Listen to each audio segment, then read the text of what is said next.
Hello, welcome back to your mechanics of deformable bodies or your strength of materials. Okay, so we are done with your module 1 and module 2, which are your simple stresses and then simple strain. We will now proceed with your module 3, which is now your torsion. Okay, so this is your torsion, and we will be discussing in this video your unit 1, which is the torsion of circular shafts. Okay. So in this unit, these are your unit learning outcomes. So first is for us to define what is torsion, and then define what is polar moment of inertia for solid and hollow circular shafts. And then of course to use the torsional shearing stress formula to solve problems regarding your torsion. Okay, so we will discuss what is that shearing stress formula, okay, for torsion. What is the difference within the plane shearing stress, okay, or what is the similarity.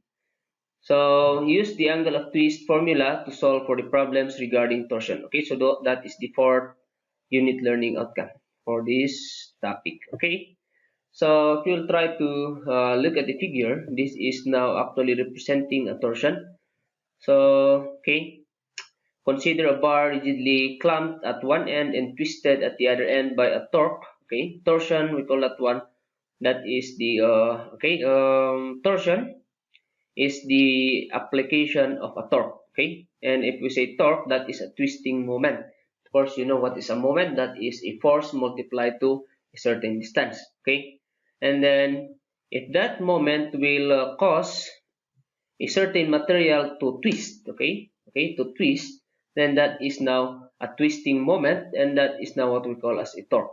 Okay, so a torque is a moment which is represented by a t. Okay, most of the time that's a t, and that is equal again to a force times a distance. Okay, so if you try to look at our figure, you have here this bar, circular bar, okay, and that is fixed on one end, and on the other end there is a moment, and again that moment is due to a certain force which is applied on this end with a certain distance, from a certain distance. So if I will try to calculate the moment of that force using this distance, okay, from that material or from this member, then that is the torque that we are talking about. So, okay, so instead of writing that F and then the distance, you can symbolize that one by a moment itself, which is actually the torque that we are talking about, okay? That is the torque. Okay, so applied on a plane perpendicular to the axis of the bar shown. Okay, so again, that is applied perpendicular to the axis. Okay, so the moment is applied perpendicular to the axis. That's why it will make this one twist. Okay, it will twist your member. So look at this. Let's say this is your member. Your moment is, okay, applied perpendicular to the axis. This is the axis. This is the torque. Okay, perpendicular to that. So it will twist your member. Because if your moment is within or along the axis, it will bend. Okay, and that is the bending of members. We will be discussing that one on a separate unit, I mean module. Okay, so that is a moment which is trying to bend your member, so that is the bending moment, and that is different to what we call as the twisting moment, which is to twist your member. Okay, so that is the torque that we are talking about. So we will focus for this module on this torque or torsion. Okay, so such a bar is in torsion. Okay, an alternative representation of the torque is a curved arrow shown in the figure. So the same as the moment. Okay, instead of if you want to what you call this one, remove the force. Okay, and then since that force uh, will what do you call this one, that force will have a moment, then you can, if you will try to remove the force, then you should change that one by its equivalent moment, and that is the torque. Okay, occasionally a number of couples act along the length of a shaft. Okay, so most of the time in a member there are more than one of that torque. Okay, so in that case, it is convenient to introduce a new quantity, the twisting moment, which is for any section along the bar is defined to be the algebraic sum of the moments of the applied couples that lie to one side of the section in question, and the choice of the side is arbitrary. So in case there are a lot of these, and you want to what we call this one, and you want to investigate a certain section, all you need to do is cut that one, so apply summation of moments, and then you will end up with a single twisting moment equivalent to these couples of which is different. Okay, couples that are more than one applied on a single member, you can represent that one by a single twisting moment. Okay, so all you need to do is cut the section and then apply equilibrium, of course, for you to. So it is just like a reaction or resultant. Okay, if you are referring to an opposite direction, that is reaction. But if you are referring to the same direction, to the combination of the action of all of these, then that is a resultant. Okay, so let's see. So that is torsion.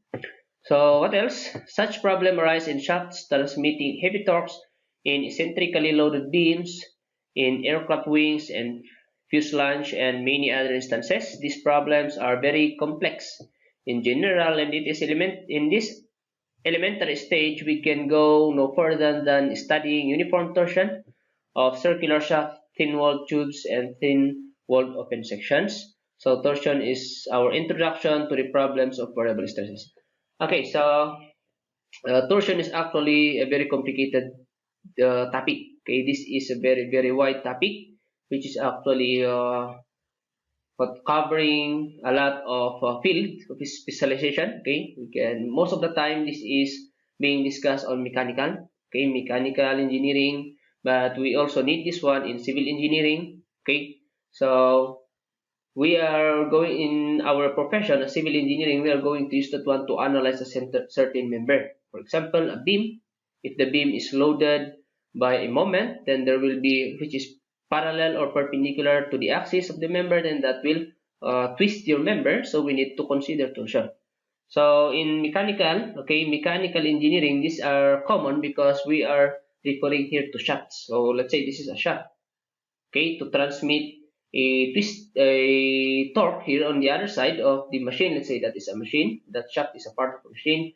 We have here a force to be transferred on the other side using a shaft. Then this member, this shaft will undergo torsion if that is a twisting moment to be transferred on the other side. So that is common on machines, your torque or torsion. Okay, so however, in civil engineering, how we are going to relate that one is we are going to analyze members of, for example, structure. We are referring here on structures just like buildings. So we are going to analyze these, let's say, columns, beams, and so on and so forth. That is under a twisting moment. So, okay, so this torsion is introduction to the problems of variable stress. So if we say variable stress, we are referring here to a cross section. Since the previous discussions that we have in Module 1, Module 2, we just discussed on a uniform. Okay, wherein if you are going to cut that one, the stress is uniform. It's either that is a uniform shear, uniform axial, which could be tension or which could be compression. Okay, but this time, let's say you are going to cut a certain cross section. This is the cross section. Let's say this is the cross section. The stress in this side of the area is different from the others. So that is a variable stress, and this is true in a torsion and in a bending moments. Okay, so that is variable stress. So we will be discussing that one also, or we will try to relate that distortion in your the bending moment of beams. Okay, if we will go on bending moments. So how about that polar? The second unit learning outcome is to define what is polar moment of inertia. Okay. So if you try to recall the properties, section properties that we used on the previous module, we discussed or we use this what we call as the moment of inertia, which is your I. Okay. Again, moment of inertia is a second moment of area. Okay. And if we are going now, that is, for example, with respect to x-axis, there is a certain moment of inertia. And with respect to y-axis, there is another moment of inertia. Okay, so that depends on the orientation of the figure or the cross section or the area that we are talking about. But if you are talking about polar moment of inertia, that is actually the resisting, okay, property, okay, property of a certain geometric property of a certain area that is actually referring to rotation. It is the same as the moment of inertia, but now we are referring to the what we call this one, rotation. Since your moment of inertia, we are referring here to single axis. It's either x-axis or y-axis. Okay, so polar moment of inertia, that is a combined x and y, so that is referring to the rotation.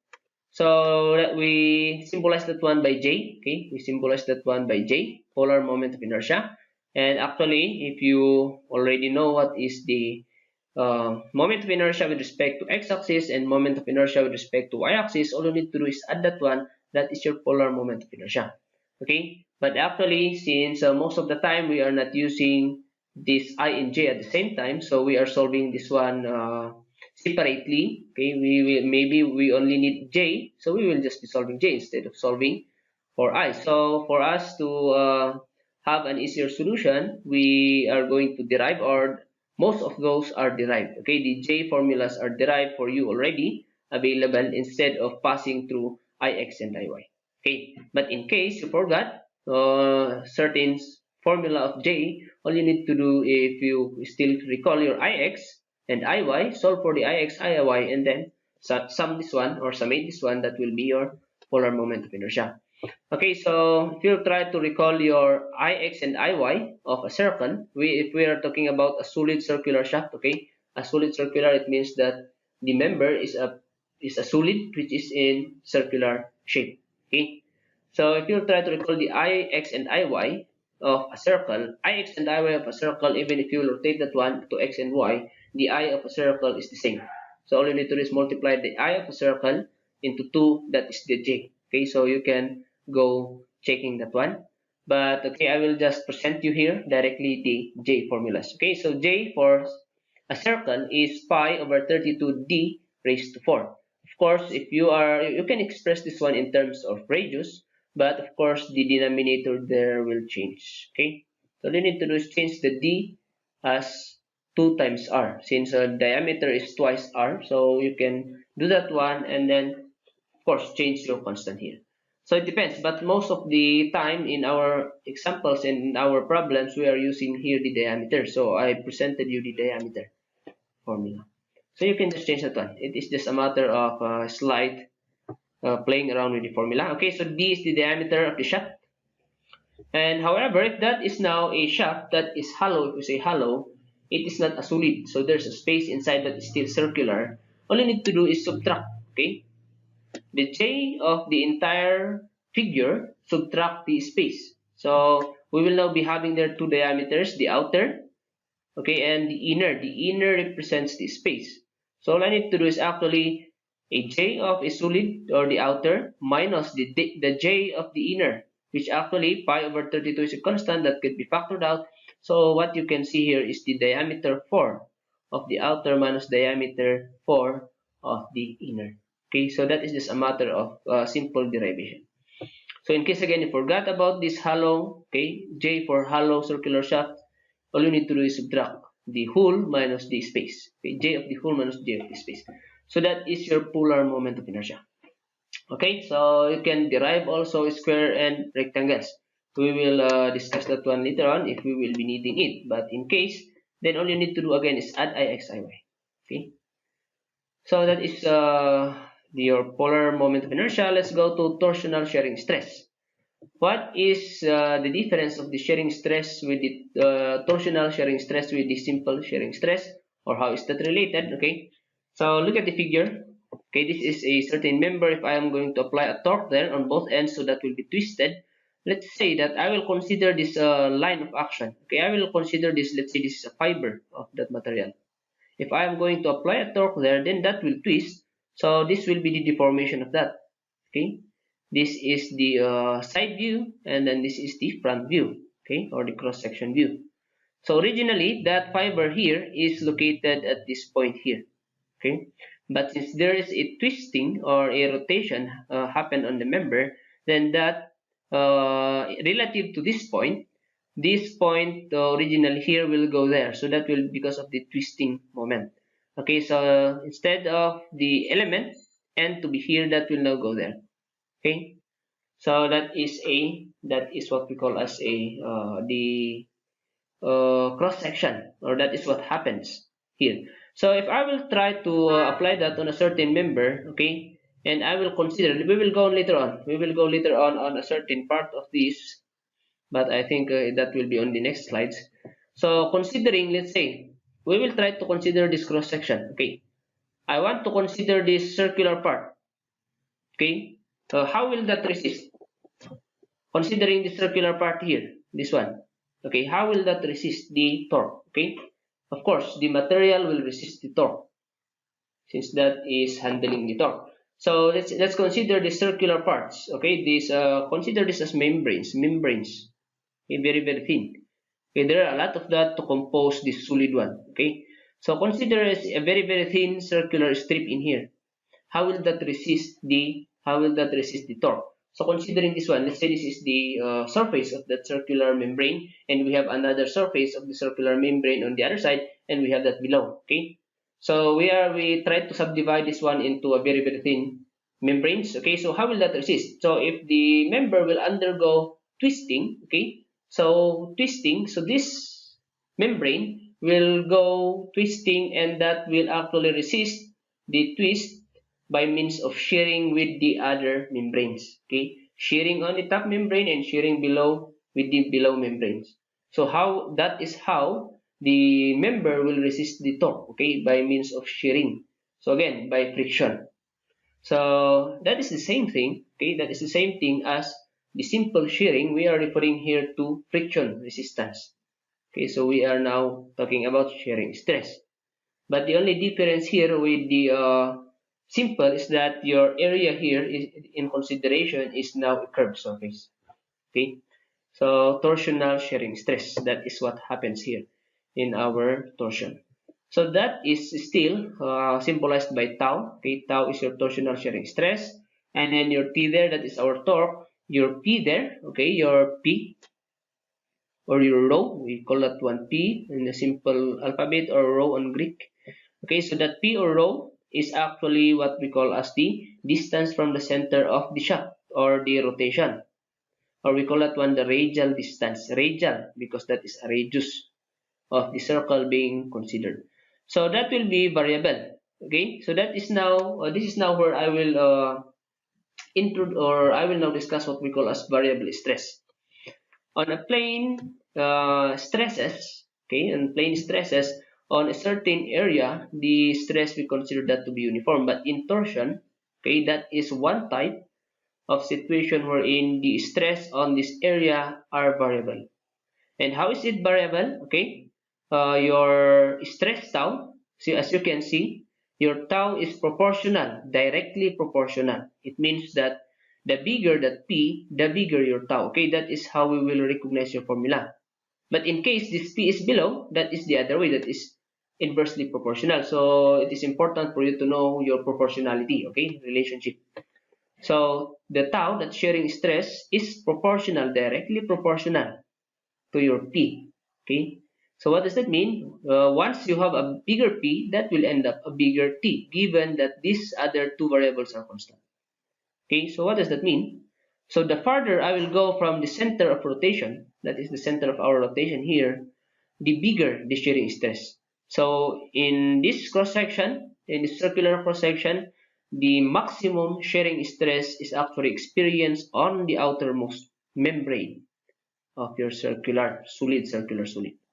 Okay, so that is a what we call this one, variable stress. So the minimum is actually, or the zero actually, that is if you're referring to the point itself, okay, which is the center of rotation or the center of the shaft. If you're referring here to a shaft, then that is where you will find the zero torsion. But the maximum is on the outermost. So that is how we will end up with a variable, okay, variable stress. So J there is what we discussed a while ago, polar moment of inertia, and then T, I already said that is your twisting moment or the torque. Okay, so now as you maybe notice there's a certain angle there.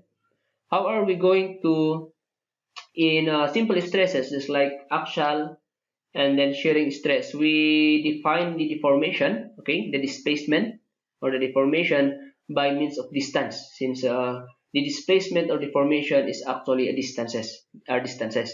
But in here there are no displacements such as distances, because this will not elongate, this will not expand. Okay, the area will not expand, the member will not elongate or shorten. So the deformation here is actually, if we are considering this point here again and that will rotate, that is actually a rotation. The deformation is rotation. So we measure that one by an angle, by means of an angle. So actually this formula presented to you, which is theta is equal to TL over JG, is actually in radian. Okay, since you can play around with this. Okay, a torque is a moment, so that is maybe let's say Newton times meter. Okay, so your unit here is Newton meter, and then a length is another meter, so you will end up on the top as Newton meter squared, isn't it? Okay, and below you have here a J. J is just like a moment of inertia, meter raised to 4 if you are referring here to meter, and then that G, which is your what to call this one, modulus of rigidity. By the way, okay, I forgot to mention about that. I did not yet, since that is our first time to encounter J. So J there is your modulus of rigidity. This is similar to your E, which is your Young's modulus of elasticity. But here in the rigidity, we are trying, isn't it, in your elasticity, that is stress over strain. But the strain that you are referring to is the ratio of distance deformation. That the deformation here and the strain that we are referring to is distance. So these are all simple strains. But in your modulus of rigidity, we are referring here to the rotation deformation. So the strain here is a shearing strain. Okay, shearing strain, and the stress here is shearing stress. So same as your E. Your E is stress over strain. Your J is still stress over strain, but we are now focusing on rotation. So these are stress. Shearing stress, and then shearing deformation or shearing strain. So that is your G, modulus of rigidity. Okay, so if that is the same as E, which is, this could be megapascal or Pascal and so on and so forth. Okay, so let's say this is Pascal. So in here, isn't it Newton meter squared, as I've said a while ago? This is meter raised to 4. Your J is meter raised to 4. Your G is Newton per meter squared. Let's say Newton per meter squared. So simplify this one. Meter raised to 4 times Newton per meter squared. So meter squared cancels with the square of the 4, meter raised to 4. So you will end up here with Newton times meter squared, which is the same as the top. So these units will all cancel totally. So there is no unit remain. And what is a unitless measure? That is radian. Okay, radian. So, but most of the time, since we are measuring very, very small, since actually on an actual scenario of that on a member, if that is undergoing a twisting, that is not that visible to the human eye because maybe the twisting is very, very small. Of course, okay. Just imagine these members of buildings, you cannot see there a very, very exaggerated twist on the beams or columns. Okay, these angle of twist are very, very small. So most of the time we are expressing this theta in degrees. Since a radian in degree, these are two different ways of measuring angle. If you are transforming a degree to radian, the value will become smaller. Okay, so since the values of theta again is very, very small, so if that is in radian, that will be a very, very small compared to if I will transfer it to a degree. But in this formula directly, you will end up with radian. But most of the time, we are transferring this one into degree. So what you're going to do, all you need to do is multiply, of course, to 180 over pi, or that is just a simple conversion. Okay. So do not forget about that. Your theta here is radians. Okay. If you want a degree, all you need to do is transform. So L there is the length. Okay. That is the length of the shaft that we are considering. Okay. What else? What is the new? That is the only new variable here. And the theta, that is of course the angle of twist in radians. Okay. So let's have now examples. Okay. Examples. We have a steel shaft 3 feet long that has a diameter of 4 inches to be subjected to a torque of 15 feet. Okay, that is a moment, twisting moment. Determine the maximum shearing stress and the angle of twist. Use G, which is the modulus of rigidity, to be 12 times 10 raised to 6 pounds per square inch. Okay, so these are the given.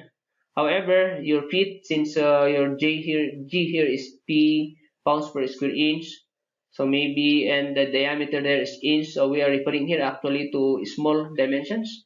So I think better for us to transform your feet into inches. So your 3 feet will be multiplied by 12, so that will be equivalent to 36 inch. Your diameter is 4 inch. Your 15 kip feet, multiply this one to 12, so that you will end up with kip inch. So 15 times 12 is 180. Okay, so that is the equivalent. But the kip, maybe later on, to make this one aligned, since that is kips, I want to align that one to our pounds. So multiply kip to 1000 to make it a pound, isn't it? So 180 times 1000 will be 180,000. So that is your T that we will be using. And then your J here. So it's up to you how you will manage to transform your units for you to have a coinciding units, for you to have cancellation. Okay. So we are trying to find here the maximum shearing stress. And again, as I've said, that will happen on the outermost. The farther the distance from the center of rotation, the bigger the stress or shearing stress. So that is Tmax, and then your twist, angle of twist theta. Okay. So solution here, again, we'll go back to our formulas. These are actually outlined here. Your shearing stress is TP over J, and so on and so forth. Okay. So we are considering here a circular shaft. So this is our J, the one that we derived a while ago, or I presented a while ago, I mean. So for maximum stress, your P will become the radius because that is the outermost, okay, membrane. So 2 inches, okay, since your diameter is 4, your radius will be 2. Okay, your J here, using of course not the radius but the diameter, we will change that one later on. So we will be using this formula, guys, okay, TP over J. Your T there is using this one, or it's up to you which one you will use. But for this certain solution, I will be using here my 180 kip inch. So it's up to you to figure this out. Okay, so what I need here, maybe I want to have KSI or kips per square inch. So I will be using that one. So this is for my solution. And then multiply that one with your P. That is actually your radius, since we are considering the maximum, okay, the maximum shearing stress. So I want to consider the outermost, and that is the radius, which is 2 inch. And then your J here, that is pi over 32 times the diameter. Instead of using the radius, I will use the diameter, which is 4 inches raised to 4. Do not forget about that. And then all you need to do is compute. So look at this. Inch times inch will be inch squared. This is inch 4. Okay. The square of that will cancel the square of this. So what will remain is kips, and then below is inch squared. So that is your KSI. KSI again means kips per square inch, which is 14.32. It means that is the biggest shearing stress that is experienced by our shaft, which is a circular, okay, and that is found on the outermost membrane, okay. And then now we will go to the angle of twist theta, that is TL over JG, okay, TL over JG. This is in radians, again, do not forget about that. So instead of using that 180 or 15, I'd rather use this, since again I want to align my units, and then have to cancel out this for us to attain the desired unit of theta, which is actually unitless. So since I am using there a J, which is pound and then square inch, I'd rather put that kips into pound. So I want to use this, and then every distances, just like this feet, put that in inches. So pounds and inch, everything will be pounds and inch. So this will be 180,000 pounds inch times the length, TL. Your L is 36 inch. Your J is the same as that. And then your G is this 12 times 10 raised to 6 psi, pounds per square inch. So look at this, what will happen? Okay, so this inch here is a denominator that will flip on top. It will multiply with 2 inches. That will become inch raised to 4. And that is inch raised to 4. This will cancel. Pound and pound will cancel, so we will have no unit at all. That is a radian. So this will give us 0.02149. You can check about that. Unitless, so you can say that is radian or rad. So that is our angle. But in case, okay, the problem is trying to figure out a theta, which is in degree, all you need to do is simply convert this one. So radian. So what is the equivalent of radian? That is actually the angles using the pi, isn't it? One complete rotation, or that is 360 degrees, is equivalent to 2 pi, or a straight line 180 degrees is equivalent to pi. So it's up to you how to convert this one. I'd rather use the straight line. Straight line is 180 pi equivalent to, 180 degrees equivalent to pi. I want to cancel out the radian. This is radian. So make it as a degree. So that's it. So simplify, you will have 1.23 degrees. So imagine that is degree already, so you can visualize that one. Very, very small. Okay, this is a 90-degree compared to a 1.23. That is very small. That's why on actual members that is not that visible. Okay, that is not that visible if you are observing the twist on the member. Okay, so that is for example number 1. Okay, let's have one more. What is the minimum diameter of a solid steel shaft that will not twist? Okay, so our figure is the same but the unknown is different, and then of course the given are different. Okay, what is the minimum diameter of a solid steel shaft that will not twist through more than 3 degrees? Okay, so we are trying to find the smallest diameter of a circular solid shaft that will not twist more than 3 degrees. So again, what does that mean? Isn't it that if you are considering a bigger size to a smaller size, comparing these two, the bigger, okay, it is harder for you to twist a bigger member compared to a smaller member. So of course, isn't it? For us not to exceed that 3 degree, that diameter that we will solve should be the minimum. Because as I increase that diameter, okay, the dimension, as I increase the dimension, the angle of twist will become smaller. So for us not to increase this one, the diameter that we will be solving is the minimum. Okay. So in a 6-meter length, so your length here is 6 meter when subjected to a torque of 12 kilonewton meter. Okay, so that is our T. What maximum shearing stress is developed?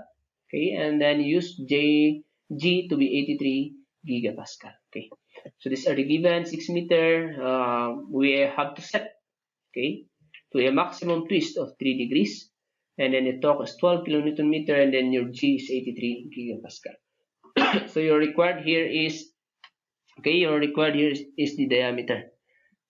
Okay, so what are the formulas? These are again presented here.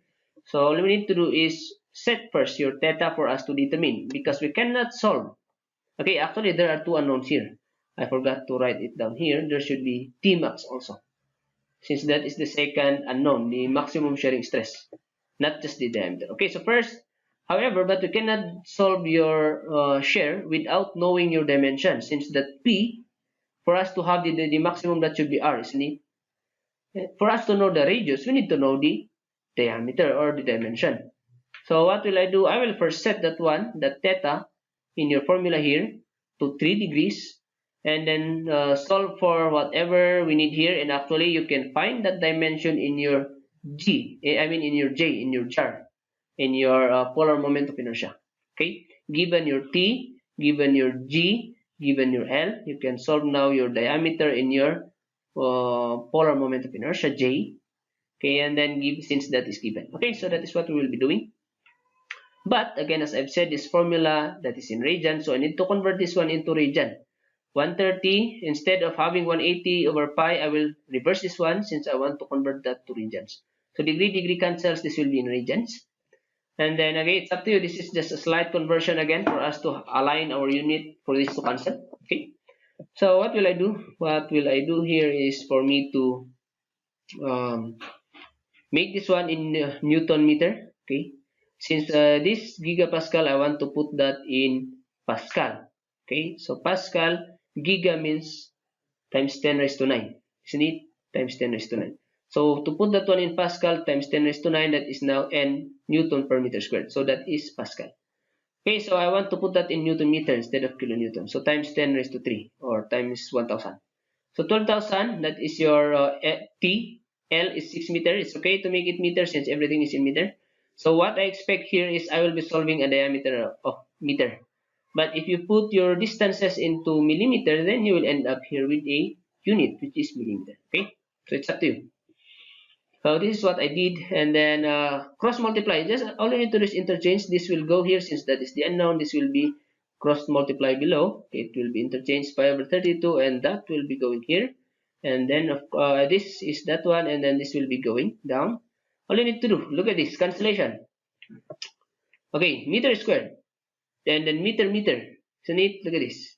Meter squared is below the diameter, the denominator. This will flip on top. Meter squared also on top. So that will become meter raised to 4. The Newton cancels, so the resulting unit is meter raised to 4. So is 4th root of meter raised to 4 will be meter. So yes, we will end up with the distance. Okay.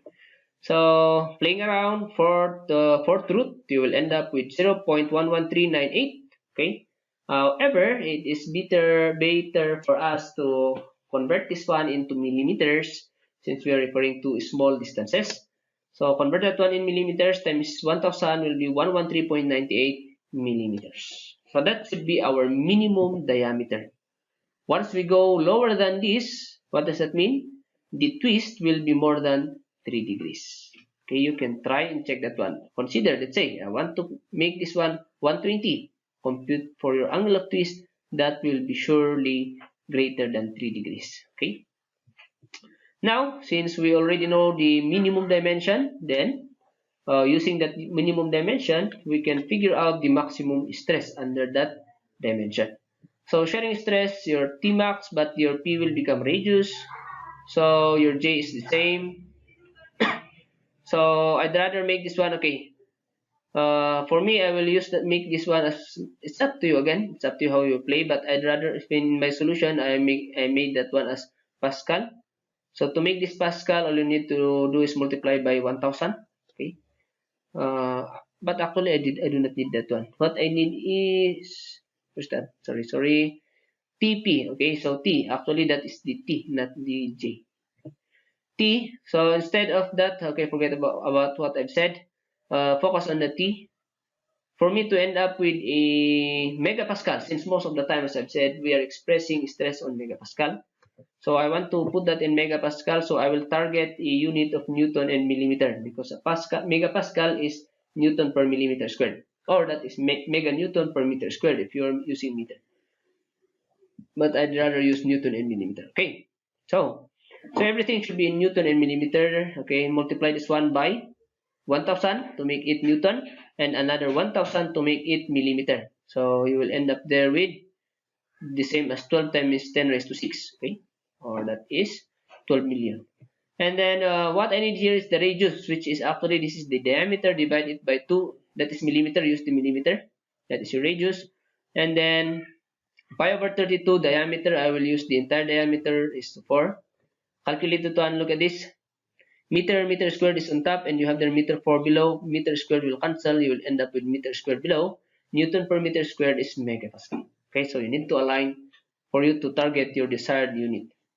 So that is 41.27. Okay, so what does that mean?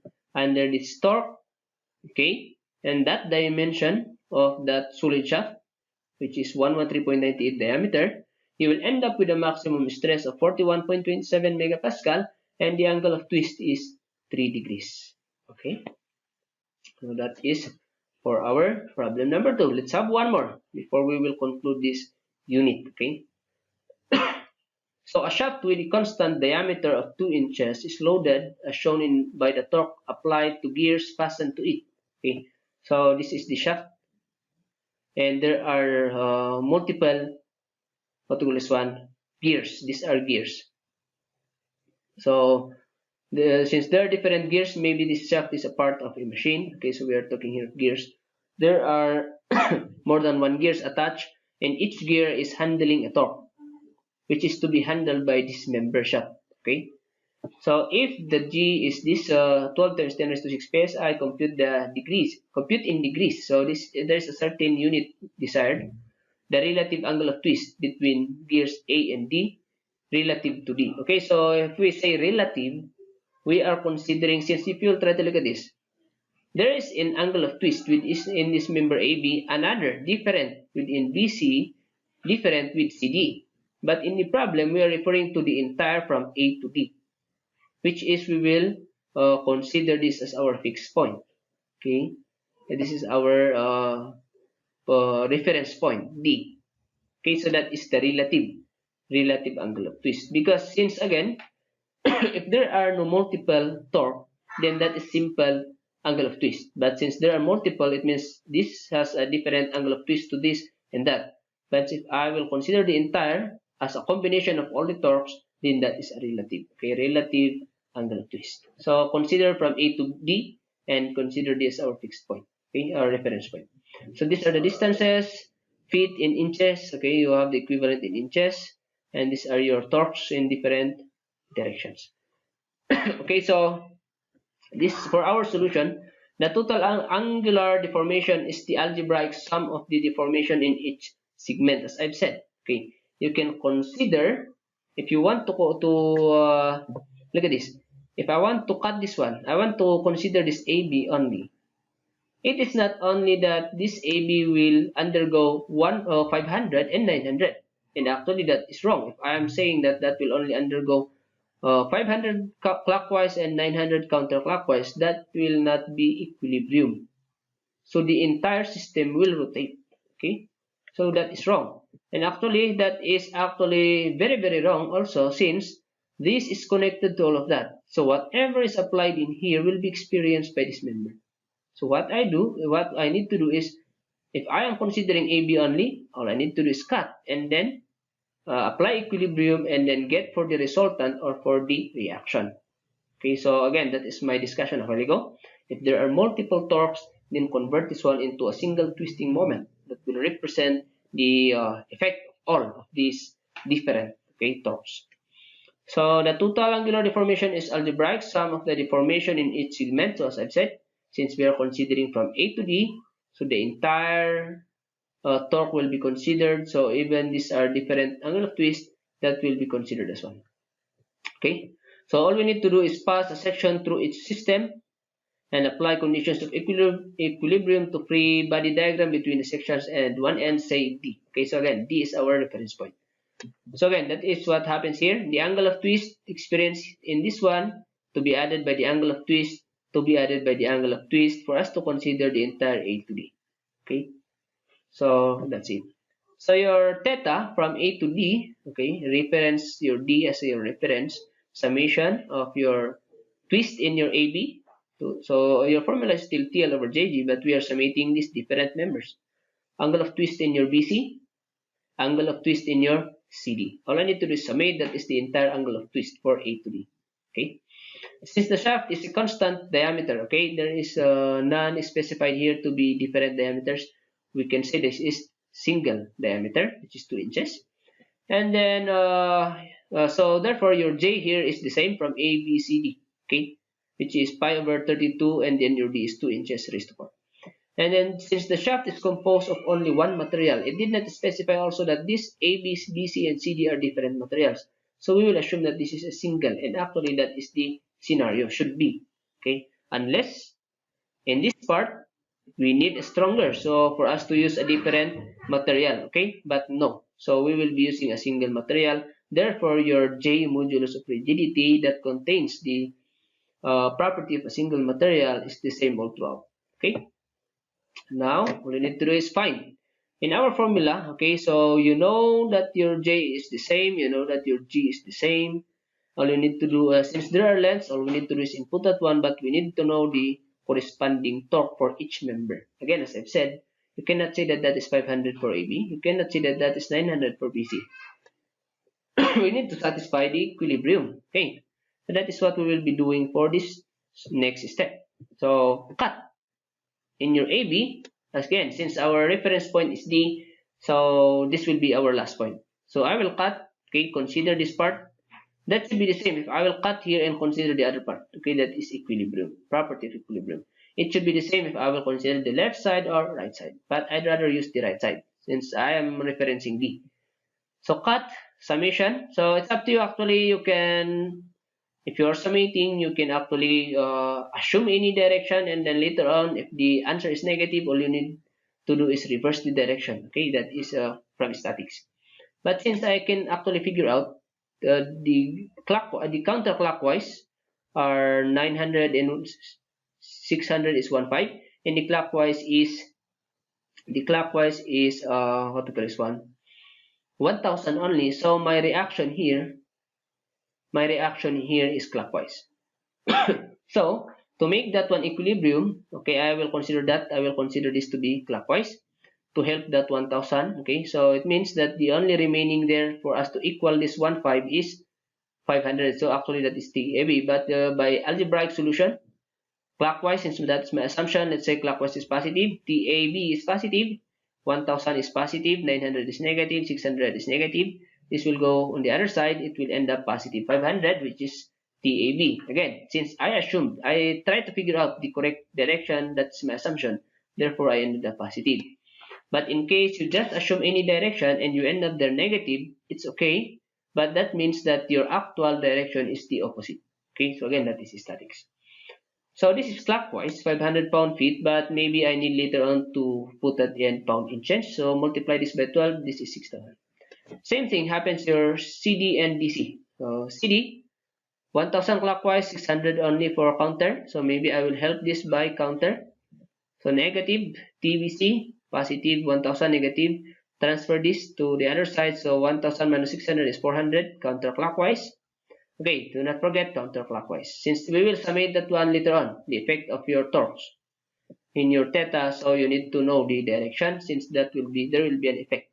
Okay, maybe there will be a plus and minus. CD, cut that one, so that will only equal your 600. So counter, so I will have a clockwise. Okay, multiply, do not forget to multiply that. Maybe I need that one pound-inch later on, so I will multiply this feet into 12, so that will become inch. So this will become for 8, 600 will become 7. Okay, so these are our T in our formula. So now we are complete. We can now solve for the entire, we will summate the angle of twist, okay? Again, since we specified a while ago that your J and G are the same, we can actually factor that one outside. So I will bring that outside so that I will just be inputting this once. And then all I need to do is substitute your T and L since these are the different. TAB is positive. Let's say that clockwise is positive. Okay, let's say that clockwise is positive. So and that is our most assumption. Clockwise is positive. So TAB is clockwise, isn't it? Positive. Okay, 6,000 pound-inch. So maybe I am targeting here a pound-inch, so everything will be in pounds in inch. So your length also here will be 60 inch. And then why is that minus? Since that is a counterclockwise. So minus for 8, and then length of that is 36. And then this is positive, okay, positive 72 clockwise, 48, the length of that is 48 inch. And then your J there is pi over 32 d raised to 4, and then your G is 12 times 10 raised to 6 pounds per square inch PSI. Okay, so we're good. So look at what will happen. This will be summated, and this entire numerator will become pound inch squared, isn't it? Pound inch squared. And below here, inch squared cancels square of that, so you will remain inch squared. And the inch squared cancel with the inch squared on top, and the pound cancel with the pound, so we are left with no unit, or that is radian. Okay, and then computing this one is 0.02827 radians. I'd rather convert that since that is the desired unit into degree multiplied by 180 degree over pi. You will end up with 1.62 angle of twist from A to D. So this is the angle of twist from A to D. In case you only need the angle of twist from A relative to C, okay, relative to C, then all you need to do is summate TLJG of your AB and then TLJG of your BC, if in case you only need A to C. So that is a relative twist, okay, since there are more than one of the torque applied on the or carried by the member. So that's it. That is for solid. We will be having more of this torsion on the next unit, okay? But for this unit, these are the important concepts. For maximum stress, choose the point farthest from the center or the center of rotation. That is the one that is experiencing the maximum shear stress. The polar moment of inertia is a quantity that gives you an idea on how resistance is the cross-section to rotation. So again, this is the geometric property of a certain material based on the shape. Okay, that's why again this contains in a most of the application of this mechanics. Okay, mechanics where we need these properties. This is how we will figure out the best shape. Okay, how you will know the best shape is using the geometric property. If in the problem or if in the quantity you are solving, you are referring here to polar moment of inertia, then you should choose or pick. For you to maximize the material, you should pick the shape that will give you the maximum J that will be using less material. Okay, so that is how we design. That is how we design members. We are choosing a certain shape. That is not just for a purpose of the what to call this one, visual beauty or the aesthetics. Okay, maybe that is intended for a certain function, that for us to maximize the strength. So we choose that shape. So again, that is how important for us to understand this geometric property. So if you are referring to a twist, then that is actually characterized by your J polar moment of inertia. If you are referring here to bending or simple stresses, then those are the I, the moment of inertia. Okay, simple moment of inertia. And then of course torsion stress is a variable. It's variable with respect to the radial distance from the center of rotation. So the farther you go away from the center of rotation, the bigger the shear stress. So that is why we classify again your torsion as a variable stress, since that is not uniform in a cross section. So that's it. That is for this unit. So if you have any question, we will discuss that one on the live meeting, or you can comment that below this video. So thank you very much for watching.